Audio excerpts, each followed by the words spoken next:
For decades, Dubai conquered the sky.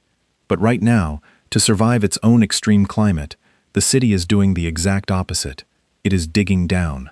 With projects like the fully underground Metro Gold Line, Dubai is attempting to build a subterranean escape from the brutal desert sun. Down here, there is no burning pavement. There is no solar glare. It seems like the perfect, engineered oasis. But hiding from the climate is not the same thing as defeating it. What happens when you bury massive, heat-generating machines and thousands of people inside a concrete box beneath a humid city? You do not get a cool cave. You get a thermodynamic nightmare. It is a multi-billion-dollar gamble that is pushing the electrical grid to its limits, creating massive new flooding vulnerabilities, and relying on a hidden army of workers to keep it from collapsing. Escaping the sun does not mean escaping the heat. Welcome to the hidden cost of the cooling trap. The changing geometry of this city is hiding in plain sight. For years, tourists and residents have navigated the urban landscape by looking up at architectural marvels. But the next massive layer of infrastructure is moving in the opposite direction. Consider the newly announced Dubai Metro Gold Line. This project is planned to extend for approximately 42 kilometers across the city. It will include 18 separate stations designed to connect major urban and transport hubs. Crucially, it is planned as the first fully underground metro line in Dubai. Simultaneously, authorities have conceptualized the Dubai Loop. This is a separate underground passenger tunnel network. The initial phase is planned to cover roughly 6.4 kilometers with 4 stations. The full vision outlines a potential alignment of 22.2 kilometers serving 19 stations. Officially, these are transport projects. They are designed for mobility. They aim to improve first and last mile travel and reduce traffic congestion in high-density areas. They were not officially announced as escapes from extreme heat. But in a city where surface journeys become punishing during a significant part of the year, every underground route assumes a secondary identity. Every subterranean connection also becomes a form of climate shelter. It reduces the time passengers must spend exposed to the brutal summer surface. This raises a fundamental question about the trajectory of urban planning. Why is a city famous for its skyline investing so heavily in movement beneath it? The answer begins not inside the tunnels, but on the increasingly difficult streets above them. A city begins to show climate exhaustion when a short walk requires an engineered escape plan. You do not need to look at a thermometer to understand the physical reality of a Middle Eastern summer. You simply need to look at how human behavior fundamentally changes. Inland parts of the United Arab Emirates have crossed 50 degrees Celsius during recent summers. Dubai is located on the coast, so its measured air temperatures are usually lower, often sitting in the mid-40s during extreme periods. But the coastal geography introduces a high level of humidity. That moisture in the air prevents human sweat from evaporating effectively. This combination can make the physical stress feel even more punishing than the dry heat of the deep desert. The warning is not simply the number on a thermometer. It is the disappearance of ordinary outdoor behavior. During the peak summer months, the visible life of the city undergoes a dramatic shift. Outdoor dining tables sit entirely empty at midday. Pavements that would normally be bustling remain largely unused. People do not stroll.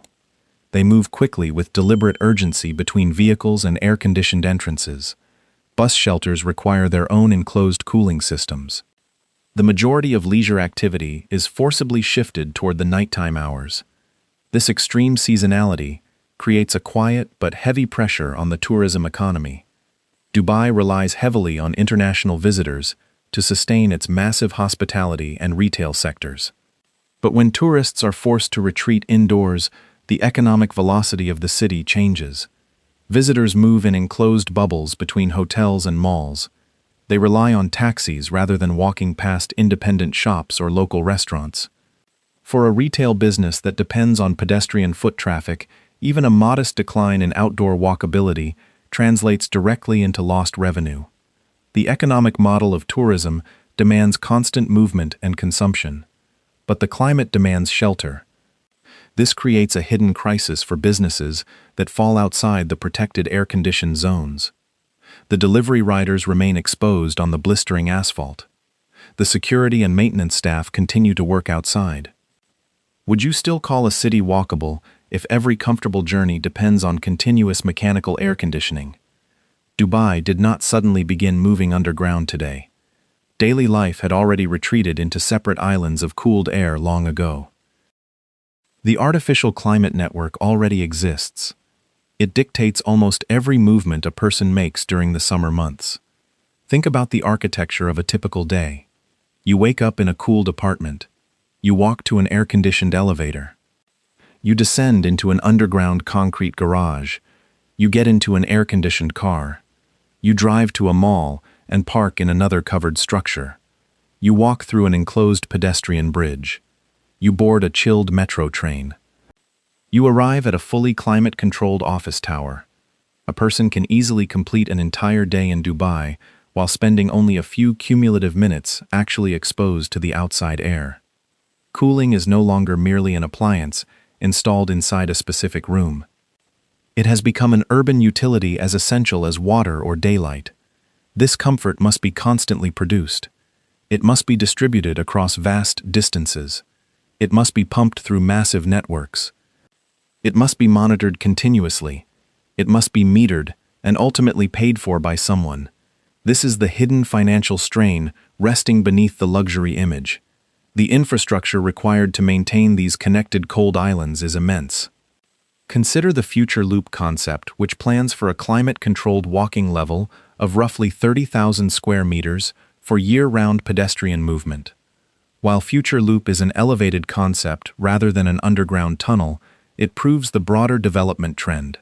Dubai is not moving every building underground.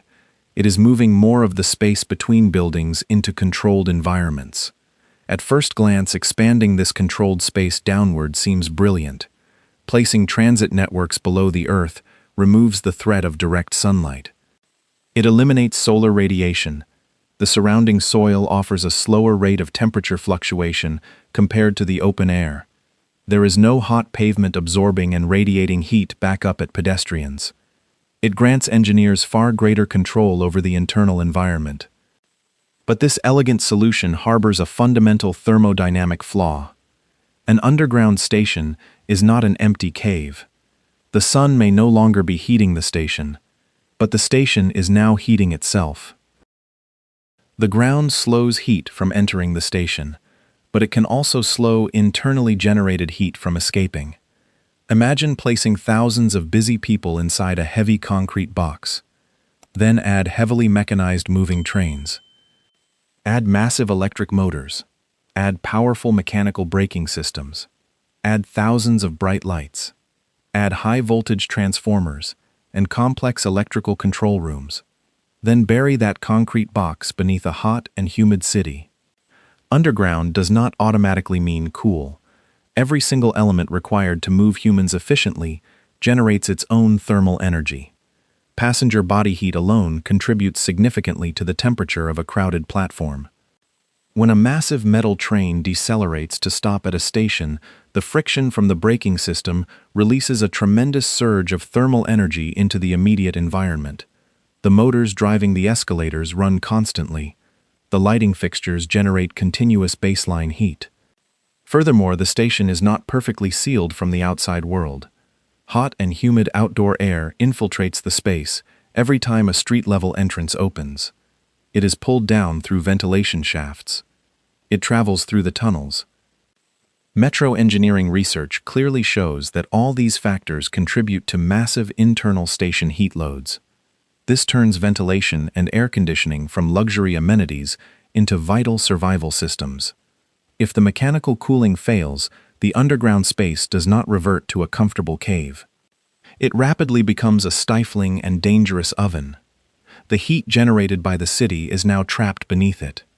Once that heat is removed from the passenger platform, it still has to be moved somewhere else.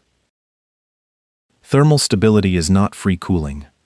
The greatest illusion of modern air conditioning is that it destroys heat. It does not. It simply transfers it. This is the essence of the cooling trap. Passengers and machines create thermal energy in an enclosed space. Ventilation fans and cooling systems forcibly extract that heat from the occupied areas. These massive fans, pumps, and chillers consume vast amounts of electricity. The extracted heat is then rejected outside, making the immediate exterior environment even warmer. Every new protected subterranean connection creates yet another environment that must be artificially controlled. Passenger comfort increases exactly in step with mechanical dependency. This dependency is reflected in the sheer scale of the required infrastructure. Dubai already operates cooling as a city-scale utility. By the end of 2025, the district cooling provider Empower reported operating more than 430 kilometers of distribution pipelines. They manage 90 centralized district cooling plants. They have approximately 1.7 million refrigeration tons of connected capacity. This is an invisible industrial network running parallel to the visible city. It requires staggering amounts of power. Dubai reported that its overall energy demand increased by 5.4% in 2024. While this increase is officially linked to broader population growth and economic expansion, the electricity grid must constantly expand to support the demand for cooling. This dynamic places a heavy, silent burden on the tourism and hospitality sectors. Hotels and massive retail complexes must pay a premium to maintain this flawless thermal illusion. Even if hotel occupancy drops slightly during the sweltering summer, the cooling systems cannot be turned off. The fixed operational costs remain astronomical. This erodes profitability and creates a fragile economic model where endless growth is required just to cover the rising cost of staying cool. Air conditioning does not destroy heat. It moves heat somewhere else and charges the city for every hour that movement continues. But heat is not the only physical force that moves downward. Water follows the exact same direction. Every new underground entrance is also an opening that must remain dry. Going underground forces Dubai to fight heat around the tunnels and water moving toward them at the same time. The earth protects passengers from the relentless sunlight. But the exact same low elevation inherently attracts water. When you build a city downward, you introduce an entirely new category of engineering risk. In April 2024, an extreme weather event challenged the limits of Dubai infrastructure. The city received more than 220 millimeters of rain in less than 24 hours. This volume of water overwhelmed surface drainage. Road networks and public transport operations experienced severe disruption. Some metro facilities required extended maintenance pumping and rigorous safety testing before they could return to normal operation. The water naturally sought the lowest accessible points. Protecting a subterranean network from this kind of event requires a fortress of invisible infrastructure. Tunnels must be wrapped in heavy waterproofing. Extensive drainage channels must be carved into the concrete. Industrial sump pumps must be installed at regular intervals. Water level sensors must be constantly monitored. Flood barriers must be primed for deployment. Backup electricity systems are required to ensure the pumps do not fail during a grid outage. Emergency ventilation and evacuation routes must be meticulously maintained. Dubai subsequently approved the Tasrif stormwater program. This involves a total planned investment of 30 billion dirhams. The project is intended to increase the drainage capacity of the city by 700%. This massive financial commitment does not prove that future tunnels will inevitably fail. It shows exactly how much additional infrastructure is required just to keep a deeper city reliable. The surface environment is harsh, but it naturally sheds water. The underground environment must be mechanically defended against it every single day. The city that cannot stop is entirely reliant on the people who keep it running. An underground transit network is a machine that requires constant human intervention to survive its own environment. Following the operation of the system through a single summer day reveals the true weight of this dependency. In the early morning, the stations are thoroughly inspected. Cooling systems ramp up to prepare for the incoming passenger demand. Massive sump pumps and emergency ventilation equipment are checked for faults. Control systems begin tracking electrical loads across the grid. By midday, the outdoor temperatures rise to their peak. Hot air continually forces its way in through station openings. passenger numbers swell as residents and tourists seek shelter. The trains and electrical equipment generate maximum internal heat. The cooling demand intensifies, drastically pushing the district cooling plants to their operational limits. Through the evening and into the night, the coastal humidity remains oppressive. Passenger traffic slowly declines, but the equipment cannot simply be switched off. The deep concrete structures retain thermal memory. Industrial cleaning begins. Inspection and maintenance crews take over the tunnels. The systems are meticulously prepared for the next day. This continuous cycle exposes the human layer of the luxury experience. The pristine stations rely on ventilation technicians working in cramped electrical rooms. They rely on pump operators monitoring drainage nodes. Track crews inspect the rails in the sweltering darkness. Cleaning teams sweep the platforms. Security personnel stand guard at the hot surface entrances. The people most exposed to the heat of Dubai may be the exact same people keeping everyone else protected from it. Access to cooled mobility is fundamentally uneven. Tourists and corporate workers glide through the chilled corridors, but many essential jobs cannot be relocated into the tunnels. The underground city does not eliminate heat exposure. It redistributes it from the passengers to the machines, and from the machines to the people maintaining them. If underground infrastructure cannot eliminate the heat, what problem does it actually solve? Dubai should use underground space as one crucial layer of adaptation. It should not be viewed as a permanent substitute for making the surface of the city more habitable. We must acknowledge what this subterranean infrastructure actually achieves. It absolutely protects passengers from direct sunlight. It reduces the most exposed and dangerous parts of a daily journey.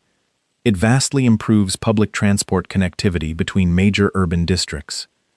It provides a much more predictable and stable form of summer mobility. It supports first and last mile movement, helping to reduce some of the overwhelming dependence on private vehicles. It helps the broader economy and the vital tourism sector remain functional during extreme weather conditions. But we must also recognize what the tunnels cannot solve alone. They do not cool the heat radiating from the surface streets. They do not fix broken pedestrian connections above ground. They do not alter the heat-absorbing urban materials used to construct the sprawling neighborhoods. They do not reduce the massive cooling demand generated by thousands of poorly shaded buildings. They do not protect the outdoor workers who build and maintain the city. They require vast amounts of electricity, which in turn generates waste heat that is discharged back into the outside air. They do not stop the high humidity. They introduce a new vulnerability to stormwater and flood risk. They do not change the external climate itself. Long-term urban adaptation requires more than just digging deeper. It requires continuous surface shade. It requires shorter walking distances. It requires climate-responsive architecture that deflects heat rather than absorbing it. It requires more efficient cooling technology and cleaner electricity. It requires resilient drainage. The underground expansion is a highly effective form of triage. It treats the immediate symptom of heat stress for the people moving through it. But it is not a cure for the city above. Let us return to the passenger we watched at the very beginning. The passenger rides the train in perfect comfort. The passenger reaches the destination station. They step onto the escalator and move upward toward the light. The glass doors slide open. The aggressive traffic noise immediately returns. The heavy hot air hits them instantly. The passenger lowers their head and walks quickly toward the next cooled building. The underground system successfully solved their immediate journey. It did not change the reality waiting outside. Dubai once proved to the world that enough money and visionary engineering could build a towering global city in the middle of a desert. Its new underground expansion may prove something less comfortable, but far more important. Engineering can certainly protect people from extreme heat. But when ordinary movement requires sealed subterranean corridors and massive ventilation shafts, the definition of a city changes. When survival relies on industrial cooling plants and vast electrical networks, the risk profile elevates. When mobility demands deep drainage tunnels and continuous pumping and backup power, the city has not escaped the climate outside. It has simply constructed another artificial climate beneath it. The pressure on the tourism sector and the local economy will only grow as the cost of maintaining this mechanical illusion rises. Dubai is not defeating the desert by going underground. It is building a highly complex, fragile life support system inside it. This video examines publicly announced transport and infrastructure projects through the lens of climate adaptation and urban economics. Dubai underground projects, including the Gold Line and Dubai Loop, were officially proposed to improve mobility and connectivity, not solely as responses to extreme heat. Broader conclusions regarding tourism pressure, economic strain, and an emerging underground urban layer represent editorial analysis. This analysis is based on observable development trends, atmospheric physics, and engineering research. This video does not predict the failure of these projects, nor does it serve as financial or travel advice. Is underground Dubai a brilliant way to adapt to extreme heat, or an admission that the surface is becoming more difficult to use? Tell us what you think below.